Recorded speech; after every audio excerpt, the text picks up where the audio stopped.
Si Jenny nga ang magdamag na nagbantay nga dito kay Megan dahil may sakit nga ito. Kaya naman nga't naramdaman nga ni Megan ang pagmamahal ng isang kapatid dito nga kay Jenny. Kaya naman nga't lumambot na nga kaya ng tuluyan ang puso nga nito ni Megan at matanggap na nga niya na kapatid niya nga itong si Jenny.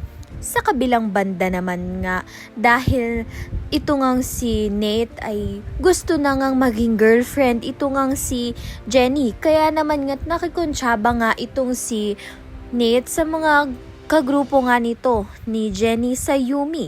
Suportado naman nga itong si Jenny sa kung ano nga ginagawa nga nito ni Nate. Kaya naman nga nag-disguise nga siya kasama ng mga Yumates na nanood ng concert nga nito ni Nate.